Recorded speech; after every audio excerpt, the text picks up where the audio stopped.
Səriyyənin iki kiçik qəhrəmanı, müəllif Səbinə Dəniz. Bir isti, işıqlı evdə 3 uşaq yaşayırdı.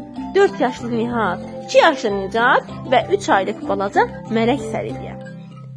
Səriyyə çox balaca idi. Əlləri pambıq kimi yumşaq, gülüşü günəş kimi isti idi.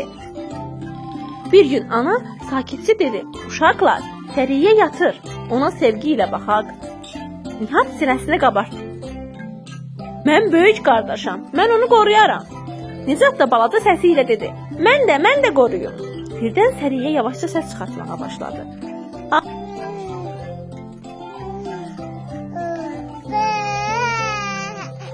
Nicat dərhal qaçdı.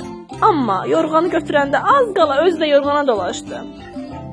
Nihat gülümsədi. "Gəl birlikdə edək." Onlar iki balaca əlləri ilə yorğanı düzəltdilər. Səriyyə sakitləşdi. Sonra azca gülümsəndi. O gülüş elə bir evin içini işıqlandırdı. Biraz sonra Səriyyə yenə səs çıxartdı. Nihat dedi: "O tək qalmaq istəmir." Nicat qaçdı, balaca oyuncaq ayını gətirdi. Oyuncaq cing-cing etdi. Səriyyə gülü ilə ayaqlarını tərpətdi.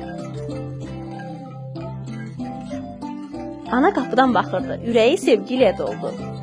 "Siz mənim ən mərhəmətli oğlanlarımsınız," dedi. Nihat və Nicat başa düşdü ki, böyük olmaq yaşla deyil, ürəklədir. Balacaya qayğı göstərmək ən böyük qəhrəmanlıqdır. Sevgi evə nur gətirir. O gündən sonra Nihat və Nicat hər səhər bacılarının yanına gedib deyirdilər: "Səriş, qorxma, qardaşlarım buradadır." Və balaca Səriyyə hər dəfə onlara baxıb gülümsəyirdi.